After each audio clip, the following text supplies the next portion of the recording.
ठीक है, इससे पहले तक आप लोग समवृत्त नियम पढ़ चुके थे।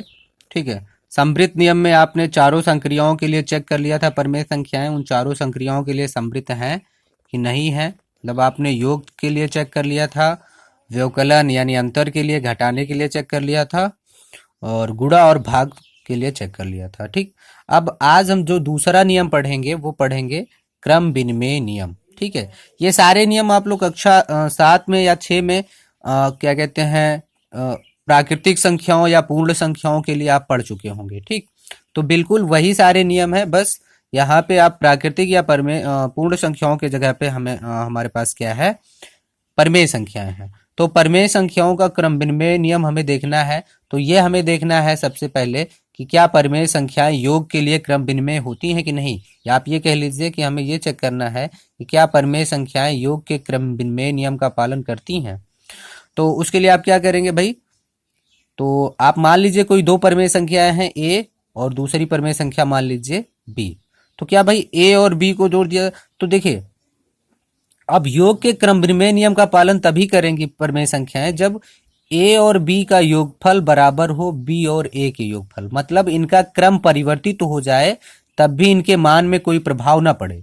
यदि परमेय संख्याओं का क्रम परिवर्तित हो जाए और उनके मान में कोई प्रभाव ना पड़े, तो अगर ऐसे नियम का पालन करती हैं परमेय संख्याएं तो इनको हम बोलेंगे भाई वो क्रम विनिमय नियम को क्या कहते हैं, क्रम विनिमय नियम का पालन करती हैं। तो जैसे अगर आप ले लें उदाहरण के तौर पे 1/2 धन 1/3 कह रहे हैं, इसका मान कितना आ जाएगा, आप जोड़ेंगे तो 5/6 आ जाएगा। ऐसे ही 1/3 और 1/2 करें, इन दोनों को जोड़ें तो यहाँ से भी हमें वही प्राप्त होगा 5/6। तो कहने का मतलब हमें ये प्राप्त हो रहा है कि 1/2 धन 1/3 बराबर किसके है, 1/3 धन 1/2 के। यहाँ से ये सिद्ध हो रहा है कि परमेय संख्याओं का क्रम परिवर्तित करने पर इनके मान में कोई प्रभाव नहीं पड़ रहा है, इनको जोड़ने पर इनके मान में कोई प्रभाव नहीं पड़ रहा है, इसलिए परमेय संख्याएं जो है योग के क्रम विनिमय नियम का पालन करेंगी, योग के क्रम विनिमय नियम का पालन करेंगी। ठीक है, क्रम विनिमय नियम का पालन करेंगी। ठीक, ऐसे ही तो इसका मतलब ये हो गया कि परमेय संख्याएं योग के क्रम विनिमय नियम का पालन करती हैं। ठीक, अब हमें चेक करना है व्यवकलन के लिए। ठीक है, व्यवकलन या घटाना, तो यहाँ पे भी वही चीज हमें देखना है कि दो परमेय संख्याओं का अगर क्रम परिवर्तित कर दिया जाए तो क्या उनको घटाने पर जो मान आएंगे वो अलग अलग होंगे या समान होंगे। तो कहने का मतलब हमें ये सिद्ध करना है कि अगर कि a माइनस बी बराबर b माइनस ए के होगा कि नहीं होगा। तो दो उदाहरण ले लीजिए, जैसे कि 1/2 माइनस 1/3 कर लीजिए एक बार। तो देखिए यहाँ से क्या प्राप्त हो जाएगा, 6 3 माइनस 2 बराबर 1/6। यहाँ से हमें क्या प्राप्त हो रहा है, 1/6। अब क्रम चेंज कर दीजिए, ए की जगह पे बी कर दीजिए ये, और बी की जगह पे ए। तो 1/3 माइनस 1/2 का मान निकालिए, यहाँ से कितना आ जाएगा हमें, देखिए भाई 2 माइनस 3 बराबर माइनस 1/6 आ रहा है।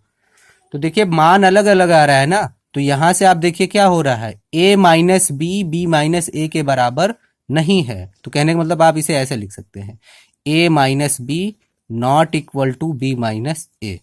ये जो चिन्ह है वो नॉट इक्वल टू का है, ठीक है, बराबर नहीं है। तो यहां से a minus B B minus A के बराबर नहीं है, तो आप यहां से ये कह सकते हैं कि जो परमेय संख्याएं हैं योग के व्यवकलन नियम व्यवकलन के क्रम विनिमय नियम का पालन नहीं करती हैं, क्रम विनिमय नियम का पालन नहीं करती हैं, नियम का पालन नहीं करती हैं। ठीक है, तो ये हो गया। तीसरा हमें चेक करना है भाग के लिए, सॉरी गुणा के लिए। तो गुणा के लिए भी हमें वही चेक करना पड़ेगा कि भाई अगर दो परमेय संख्याएं लें तो क्या इनके क्रम को परिवर्तित करने पर इनके गुणनफल पर कोई प्रभाव पड़ेगा कि नहीं। मतलब दो परमेय संख्याएं ए और बी ले तो हमको ये चेक करना है कि क्या ए और बी का गुणनफल बी और ए के गुणनफल के बराबर होगा कि नहीं होगा। तो वही दो परमेय संख्याएं आप उदाहरण के तौर पर ले लीजिए, 1/2 और 1/3, इनको गुणा करिए कितना प्राप्त होगा, 1/6। अब ऐसा ही आप क्या करेंगे, आप क्या करिए भाई, अब क्रम परिवर्तित कीजिए, 1/3 और 1/2 को गुणा करिए तो ये भी 1/6 प्राप्त हो रहा है। देखिए यहाँ भी 1/6 प्राप्त हुआ, यहाँ भी 1/6 प्राप्त हुआ। इसका मतलब क्या हो गया कि जो परमेय संख्याएं हैं इनका क्रम परिवर्तित कर देने पर इनके गुणनफल पर कोई प्रभाव नहीं पड़ता है। तो यहाँ से ये हो जाएगा कि दो परमेय संख्याओं के लिए a इंटू बी बराबर b इंटू ए के होता है। तो यहाँ से आप क्या सिद्ध हो रहा है कि जो परमेय संख्याएं हैं वो गुणन के क्रम विनिमय नियम का पालन करती हैं, विनिमय नियम का पालन करती हैं। ठीक, अब उसके बाद हमको भाग के लिए चेक करना है। ठीक, तो चौथा पार्ट जो होगा हमें भाग के लिए चेक करना है। तो भाग के लिए भी हमें यही चेक करना पड़ेगा कि अगर दो परमेय संख्याएं हैं इनके क्रम को में परिवर्तन कर दिया जाए तो क्या इनके भाग में कोई प्रभाव, भागफल जो आएगा उस पर कोई प्रभाव पड़ेगा कि नहीं। कहने मतलब हमें ये सिद्ध करना होगा कि a भागे b बराबर b भागे a के होगा कि नहीं होगा, ये हमें चेक करना है। तो हम दो परमेय संख्याओं का उदाहरण ले लेते हैं, जैसे 1/2 भागे 1/3। पहले हम इस साइड वाला कर लेते हैं। दो परमेय संख्याएं 1/2 को और 1/3 ले लेते हैं। 1/2 को 1/3 से भाग देते हैं, कितना आएगा देखिए, ये 1/2 गुणे 3/1 हो जाएगा। ये क्या हो जाएगा 3/2। यहाँ पे देखिए a भागे b करने पे ये आ रहा है। अब इनका क्रम परिवर्तित कर दीजिए, मतलब 1/2 की जगह पे 1/3 करिए और 1/3 की जगह पे 1/2 करिए। अब भाग करिए, देखिए यहाँ से क्या हो जाएगा, 1/3 तो ऐसे रहेगा। अब ये जो भाग के बाद में है उसका अंश जो है हर की जगह पे चला जाएगा, ये तो ये आ गया 2/3। अब देखिए भाई इनका क्रम परिवर्तित कर दिया गया तो इनके मान भी क्या हो गए, परिवर्तित हो गए ना।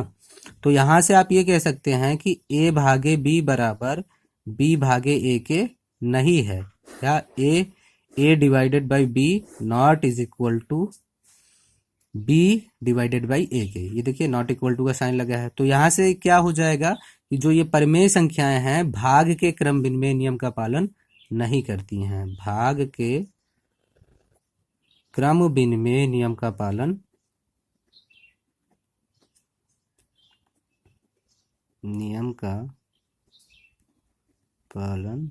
नहीं करती हैं।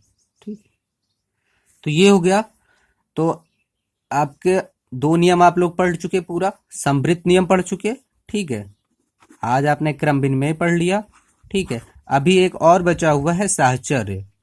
ठीक है, तो साहचर्य अगले जब कल की क्लास में मैं बताऊंगा, जब साहचर्य नियम पढ़ लेंगे उसके बाद फिर इस पे आधारित अंकित करवाए जाएंगे। ठीक है, प्रश्नावली इस साहचर्य नियम को पढ़ने के बाद ही स्टार्ट होगी। ठीक है, तो ये थोड़ा सा थ्योरेटिकल भाग है, आपको कॉपी पे लिखना है।